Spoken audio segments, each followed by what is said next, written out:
Hola. Bueno, pues muchísimas gracias. Muchas gracias a los organizadores, organizadoras, asistentes, compis de mesa. Y bueno, pues voy a hablar un poco pues del tema que estoy trabajando para la tesis, que es el tema del afecto, y pues que me interesa pensarlo sobre todo desde Gilles Deleuze. El afecto es un concepto pues que, como bien sabréis, atraviesa toda la producción filosófica de Gilles Deleuze, así como aquella surgida de su agenciamiento junto a Félix Guattari. Si bien no se puede pensar como un concepto, digamos, propiamente deleuziano o deleuze-guattariano, pues como serían aquellos de devenir, desterritorialización, rizoma, que ya pues han salido mucho hoy y de los que también pues voy a hablar un poco ahora, es posible hallar una cierta conceptualización del afecto a lo largo de sus textos que ha resultado en un punto de partida para el desarrollo de posteriores teorías contemporáneas como el giro afectivo o como los nuevos materialismos, que también comentaba antes un poco Elías. Así, con vistas a esta larga empresa que me está llevando a rastrear la idea de afecto en la filosofía de Deleuze, en esta ponencia lo que pretendo hacer es esbozar apenas unas pinceladas en torno al lugar que este ocupa en su sistema de pensamiento. Por ello, voy a comenzar con una cita de 1000 mesetas, concretamente de la meseta que Deleuze y Guattari dedican al devenir, que dice: el problema es en primer lugar el del cuerpo, el cuerpo que nos roban para fabricar organismos oponibles. Nos quedamos de momento con esta primera parte de la cita, el problema es en primer lugar el del cuerpo, puesto que con ella los autores subrayan la centralidad que tiene el cuerpo en su proyecto. Un cuerpo, que dirán en esta misma meseta, no se define por la forma que lo determina, ni como una sustancia o un sujeto determinados, ni por los órganos que posee o por las funciones que ejerce, sino que podríamos entender que un cuerpo es siempre una relación con otros cuerpos, una relación de velocidad e intensidad que determinarán su potencia. Así, en palabras de los autores, nada sabemos de un cuerpo mientras no sepamos lo que puede, es decir, cuáles son sus afectos, cómo pueden o no componerse con otros afectos, con los afectos de otro cuerpo, ya sea para destruirlo o ser destruido por él, ya sea para intercambiar con él acciones y pasiones, ya sea para componer con él un cuerpo más potente. Fin de la cita. Por lo tanto, vamos a recurrir un poco a la ética de Spinoza para poder profundizar en esta cuestión, que es una cuestión que parte concretamente pues, de esta célebre cita que dice: nadie hasta ahora ha determinado lo que puede un cuerpo. Y pues, por si a alguien le interesa, pues que está en el libro tercero, en el escolio de la segunda proposición. Entonces, para poder abordar esta declaración, cabría detenerse en uno de los argumentos más importantes, creo yo, del planteamiento espinosista, que sería la tesis del paralelismo, que alude a esta idea de que el cuerpo y el alma son afectados simultáneamente. Y dice así, en este mismo escolio que señalaba: el alma y el cuerpo son una sola y misma cosa, que se concibe ya bajo el atributo del pensamiento, ya bajo el de la extensión, de donde resulta que el orden o concatenación de las cosas es uno solo, ya se conciba la naturaleza bajo tal atributo, ya bajo tal otro, y por consiguiente que el orden de las acciones y pasiones de nuestro cuerpo se corresponde por naturaleza con el orden de las acciones y pasiones del alma.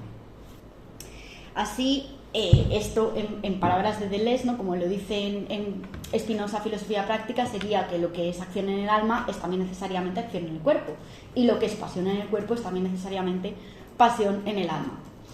Con ello, lo que hace Spinoza es romper esta jerarquía alma-cuerpo en la que el alma ocupa una posición superior, tal y como planteaba la moral, que establecía unos valores como imperativo del deber en vistas a alcanzar una esencia. La ética de Spinoza es, por ello, como lo explica Deleuze en sus clases, una etología, un estudio de los modos de la existencia en el que la esencia no es sino una afección presente, instantánea. Así, volviendo al libro de Spinoza Filosofía Práctica, entendemos que solo por un único igual movimiento llegaremos, si es que es posible, a captar la potencia del cuerpo más allá de las condiciones dadas de nuestro conocimiento, y a captar la potencia del espíritu más allá de las condiciones dadas de nuestra conciencia. Así podemos decir que el cuerpo es un cuerpo sentipensante, un cuerpo que siente a la par que piensa, que afecta y es afectado en igual medida tanto como el alma. Un sentir y un pensar que están interrelacionados en tanto que constituyen una sola y misma cosa. Llegamos, por tanto, a la cuestión del afecto, que es la que personalmente me interesa, que para Spinoza, a quien sigue Deleuze, es aquello que en función de los encuentros entre los cuerpos será alegre o triste, de modo que aumentará o disminuirá la potencia de obrar de dichos cuerpos. Concretamente, en la tercera definición de la tercera parte de la ética, Spinoza ofrece una definición de afecto que creo que es clave, que dice: por afecto se entiende las afecciones del cuerpo, por las cuales aumenta o disminuye, es favorecida o perjudicada la potencia de obrar de ese mismo cuerpo, y entiendo al mismo tiempo las ideas de estas afecciones. Así, el afecto da cuenta de este paralelismo spinosista, puesto que en tanto que un efecto sentido en un cuerpo al entrar en relación con otros cuerpos y en tanto que idea de dicho efecto afecta por igual al cuerpo y al alma, es a la par sentido y conocido, siguiendo pues esta tesis, ¿no?, de Spinoza. Así, cuando experimentamos afectos alegres, esto es, afectos que potencian nuestra capacidad de obrar, nuestro cuerpo se compone con los cuerpos con los que entra en relación, y cuando experimentamos afectos tristes, esto es, afectos que disminuyen nuestra capacidad de obrar, nuestro cuerpo entra en relación de descomposición con los cuerpos con los que se encuentran. Pero estas relaciones no son solo intensivas, sino que también son extensivas, puesto que, como afirma Spinoza, los cuerpos se distinguen unos de otros en razón del movimiento y del reposo, la rapidez y la lentitud, y no en razón de la sustancia. Así es como llegamos a la definición de cuerpo que ofrecen Deleuze y Guattari en 1000 mesetas, que dicen: se define el cuerpo por una longitud y una latitud, es decir, por el conjunto de los elementos materiales que le pertenecen en tales relaciones de movimiento y de reposo, de velocidad y lentitud, esto sería la longitud, y por el conjunto de afectos intensivos de los que es capaz con tal poder o grado de potencia, esto sería la latitud. Tan solo afectos y movimientos locales, velocidades diferenciales. Así, como hemos apuntado brevemente al principio, los cuerpos no preexisten a la relación, ¿no?, que también se ha comentado antes, sino que se conforman con ella. Todo cuerpo es un conjunto de relaciones de composición y descomposición con otros cuerpos, en variación constante, tanto intensiva como extensiva. Mantendrá, por tanto, su naturaleza siempre y cuando se mantengan las relaciones que se establecen entre sus partes, a pesar de que estas partes cambien, lo que le permitirá pues perseverar en su ser, ¿no?, esta idea del conatus, pero siempre en variación. Y aquí quiero hacer un inciso para apuntar a una cuestión que después recuperaré, que es la cuestión del arte. Como explican en que es la filosofía de Deleuze y Guattari, el arte conserva, esto es, expresa una duración en tanto que no es representación, sino que constituye un cuerpo en sí, y lo vemos en el caso de la figura de la modelo. Dicen: la joven conserva la pose que tenía hace 5.000 años y un ademán que ya no depende de lo que hizo. Entonces podríamos pensar que por mucho que las partes de la obra varíen, la modelo, el soporte, los materiales, las relaciones entre las mismas se mantienen, de modo que la obra sería un cuerpo que, y aquí cito a Deleuze y Guattari, conserva y se conserva en sí, aunque de hecho no dure más que su soporte y sus materiales. La obra es un ser de sensación y nada más, existe en sí. El cuerpo, por tanto, y volviendo al hilo central de la ponencia, no sería una entidad cerrada, fija o estable, sino que constituye un proceso abierto, un campo de fuerzas que posibilita que afecte a la par que sea afectado. El afecto es así un pasaje o tránsito de un estado de las cosas a otro. Es aquel paso de una potencia mayor a una potencia menor y viceversa, de un grado menor a un grado mayor de perfección y viceversa. El afecto es una duración indefinida que se ve envuelta por este estado de las cosas que son las afecciones, expresiones instantáneas del afecto. Y a este respecto recuerdo una idea que apunta Deleuze en sus clases sobre Spinoza, en la que afirma que no pertenece a una esencia más que la afección presente, instantánea, que ya experimentan tanto que la experimentan. De este modo, como dicen Deleuze y Guattari, los afectos son devenires, puesto que implican un pasaje, una duración que remite a un tiempo ayón, un proceso de composición que apunta a una multiplicidad, a un agenciamiento que abre al cuerpo y desterritorializa sus potencias molares. El afecto cito, no es un sentimiento personal, tampoco es un carácter, es la efectuación de una potencia de manada que desencadena y hace vacilar el yo. Así, antes de poder adentrarnos un poco más en estas cuestiones, creo interesante detenernos un poco en el primero de los tomos de los libros de cine, La imagen en movimiento, en el que Deleuze afirma que el primer plano es el rostro y el rostro es el afecto, la imagen-afección. Pero cuando estaba leyendo esto, pues me causó como un poco de conflicto, ¿no? Para llegar a esta conclusión, Deleuze lo que hace es partir de la definición de afecto de Bergson, que la plantea como una tendencia motriz sobre un nervio sensible. Esto es, de extensión e intensidad, longitud y latitud. No me voy a extender mucho en esto, voy a hacer simplemente como un breve resumen para poder como enlazar con la siguiente parte, ¿no? Pero lo que aquí plantearía sería que esto es lo que refiere a los dos polos del rostro, que explica a través del primer plano de un reloj, que estaría conformado por un polo intensivo en el que las agujas constituirían unos micromovimientos virtuales y un polo extensivo, que sería la superficie reflejada y reflectante, que actuaría como unidad de cualidad de dicho proceso intensivo.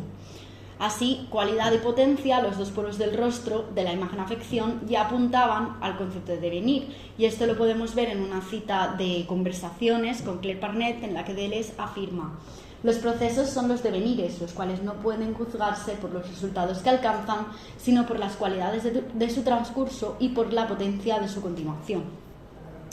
El rostro es así la imagen-afección, en tanto que es la expresión del afecto. Pero, y aquí es donde veía un poco el problema, sería una expresión del afecto sobrecodificada, puesto que el rostro cuenta con unos rasgos de rostridad y una superficie de rostrificación que sirven al propósito de significar, de subjetivar, de individualizar y de generar identidades. El rostro estratifica el cuerpo a través de la sobrecodificación de los afectos que lo atraviesan, que quedan de este modo actualizados al servicio de potencias molares, de modo que el rostro constituye, cito aquí 1000 mesetas, una desterritorialización absoluta, que deja de ser relativa puesto que hace salir a la cabeza del estrato del organismo, tanto humano como animal, para conectarla con otros estratos como los de significancia o subjetivación. Así, dirá Deleuze en la imagen-movimiento que en un estado de cosas que las actualizan, la cualidad pasa a ser el cual de un objeto, la potencia pasa a ser acción o pasión, el afecto pasa a ser sensación, sentimiento o emoción. Así podríamos pensar que los afectos son actualizados, es decir, parcialmente capturados en emociones que se presentan como puntos de detención cerrados, y de ahí pienso que sale toda una serie de teorías que giran en torno a la relación entre el rostro y la emoción, que son de raigambre formalista. Y pienso, por ejemplo, en el pathos formel barburiano, en la Einfühlung, la Gestalt, las teorías de la evolución darwinistas o la fisionomía, popularizada en el siglo XIX en el ámbito psiquiátrico y policial, que pone un énfasis en la forma como modo de identificación y clasificación de los cuerpos en categorías cerradas. Sin embargo, y aquí es donde creo que se podría de alguna manera resolver esta cuestión, el afecto no puede ser capturado por completo, porque siempre hay algo que escapa. Los rasgos de rostridad pueden, por tanto, fugarse. Como dicen los autores, si el hombre tiene un destino, ese sería el de escapar al rostro, deshacer el rostro y las rostrificaciones, devenir imperceptible. El rostro es así este territorio de la sobrecodificación del cuerpo en el que se disputa un proceso de desrostrificación, porque, como afirma Deleuze y Guattari en la meseta que dedican a la rostridad, año cero, dicen: el rostro tiene un gran futuro a condición de que sea destruido, deshecho, en camino hacia lo asignificante, hacia lo asubjetivo. Los rasgos de rostridad pueden así escapar de la superficie de rostrificación a través de una serie intensiva que constituye una línea de fuga que podrá formar nuevos devenires. De manera que los rasgos de un rostro entran en una multiplicidad real, en un diálogo con un paisaje desconocido. Un rasgo de pintura o de música que son entonces efectivamente producidos, creados, según cuantos de desterritorialización positiva absoluta y no ya evocados ni recordados según sistemas de desterritorialización. Los dos polos del rostro, que constituyen el afecto, cualidad y potencia, funcionan por tanto como devenires en cuanto que generan un proceso de desrostrificación. Esto es una línea de fuga que desestratifica el rostro, que lo descodifica. Esta fuga de los rasgos de rostridad permite que la máquina de rostridad efectúe una desrostrificación que libera, como afirman Deleuze y Guattari en 1000 mesetas, cabezas buscadoras que deshacen a su paso los estratos. Y genera con ello una zona de indiscernibilidad que supone un entre, una zona en la que los cuerpos entran en una relación simbiótica, una relación de composición con otros cuerpos que pasa necesariamente por deshacer su rostro, a saber, la fantasía de su yo individuo. Esta zona de indiscernibilidad es, como afirman los autores en alusión a Scherer y Hockengren, una zona objetiva de indeterminación o de incertidumbre, algo común o indiscernible, un entorno que hace que resulte imposible decir por dónde pasa la frontera entre lo animal y lo humano. Las obras de Francis Bacon, a quien Deleuze dedicó un libro titulado Lógica de la sensación, dan cuenta de ello. Bacon no es un pintor de rostros, sino que es un pintor de cabezas. Y ahora, si me permitís, aparte de beber agua, voy a leer como una cita un poco larga, pero que creo que, como que apoya bastante esta idea que estoy intentando seguir. Perdón. Dice Deleuze sobre Francis Bacon: el cuerpo es la figura, no estructura. A la inversa, la figura, siendo cuerpo, no es rostro y ni siquiera tiene rostro. Tiene una cabeza, porque la cabeza es parte integrante del cuerpo. Puede incluso reducirse a la cabeza. Retratista, Bacon es pintor de cabezas y no de rostros. Hay una gran diferencia entre los dos, porque el rostro es una organización espacial estructurada que recubre la cabeza, mientras que la cabeza es una dependencia del cuerpo, incluso si es su remate. No es que ella carezca de espíritu, es un espíritu que es cuerpo, soplo corporal y vital, un espíritu animal, es el espíritu animal del hombre. Un espíritu cerdo, un espíritu búfalo, un espíritu perro, un espíritu calvo ratón. Así pues, Bacon persigue un proyecto muy especial en cuanto retratista: deshacer el rostro, encontrar o hacer que surja la cabeza bajo el rostro. Fin de la cita. El rostro pierde su forma, se desorganizan sus rasgos, que escapan de su superficie de rostrificación. La cabeza pierde su rostro, se desrostrifica al entrar en un devenir animal que la vuelve indiscernible del animal con el que entra en relación, a la vez que dicho animal deviene espíritu. Pierde su animalidad, puesto que el devenir consiste en afectar a la par que en ser afectado. Siempre hay una cadena de devenires que no es ni causal ni lógica, pero que sí que se suceden unos a otros. La cabeza es carne, dirá Deleuze. La cabeza, pieza de carne, es un devenir animal del hombre, y en este devenir todo el cuerpo tiende a escaparse. La pieza de carne es la zona común del hombre y la bestia, su zona de indiscernibilidad. Una zona de indiscernibilidad de las formas que no se limita a un aspecto formal, sino que libera el afecto de su intento de captura, volviendo visibles fuerzas invisibles. La forma, y cito aquí 1000 mesetas, no deja de ser disuelta para liberar tiempos y velocidades. Y es en esto en lo que podríamos pensar que consiste la obra de Bacon, en romper con la representación, liberar la figura, atenerse al hecho. En Lógica de la sensación, Deleuze afirma, por tanto, que la figura es precisamente el cuerpo sin órganos, deshacer el organismo en provecho del cuerpo, el rostro en provecho de la cabeza, el hecho intensivo del cuerpo. El devenir animal es hacerse un cuerpo sin órganos, pues en este movimiento se deforma el organismo, lo molar, los estratos. Se deviene colectividades, aexeidades y no formas que aspiren a capturar o contener la experiencia y atribuirle un valor molar o moral. Así dirán Deleuze y Guattari que se trata de hacer cuerpo con el animal, un cuerpo sin órganos definido por zonas de intensidad o de entorno. La zona de indiscernibilidad es por ello el punto de encuentro, de contacto en el que se da el devenir de los cuerpos. Devenir mujer, devenir niño, devenir animal, devenir molécula, devenir imperceptible. Un devenir que siempre es menor, puesto que el devenir se acompaña tanto en sus orígenes como en su empresa de una ruptura con las instituciones centrales establecidas o que tratan de establecerse. De este modo, si el rostro es una política, deshacer el rostro también es otra política que provoca los devenires reales. No es baladí que Deleuze escoja la obra de un pintor para hablar sobre los devenires. En 1000 mesetas, junto a Guattari, afirma que cantar o componer, pintar, escribir, no tienen quizá otra finalidad, que sería la de desencadenar esos devenires. El arte que no es necesariamente humano, y de hecho Deleuze y Guattari llegan a preguntarse si acaso aparece alguna vez en el hombre, salvo tardíamente, conduce al devenir, puesto que es a través del ritmo, de los trazos, esto es, del estilo, que se liberan afectos de las afecciones y perceptos de las percepciones, a saber, bloques de sensaciones o seres de sensación, como los refieren en qué es la filosofía, que se despojan del corsé de la subjetividad, esta idea de liberar la vida allí donde está cautiva.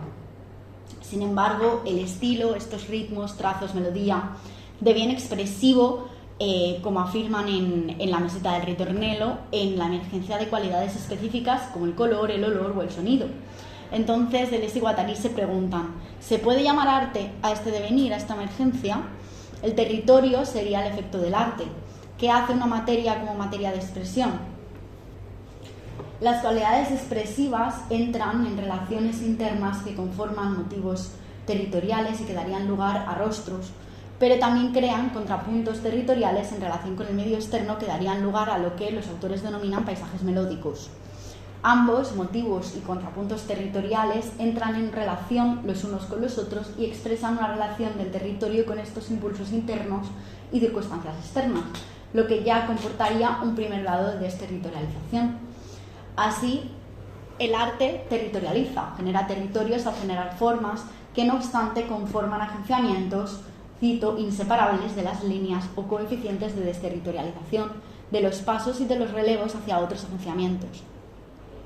En otras palabras, dirán Deleuze y Guattari que el agenciamiento territorial implica una descodificación y es inseparable de una desterritorialización que lo afecta.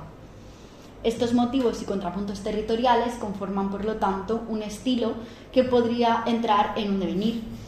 Así, dirán los autores que las marcas territorializantes se desarrollan en motivos y contrapuntos, al mismo tiempo reorganizan las funciones y reagrupan las fuerzas. De esta forma, el territorio desencadena algo que va a rebasarlo. Y es este momento de rebasamiento en el que hará aparición el afecto, es decir, esta duración indefinida de cualidad y potencia expresadas precisamente en el estilo, ritmo o melodía. Motivos y contrapuntos no son pues sino una cuestión de expresión de fuerzas e intensidades.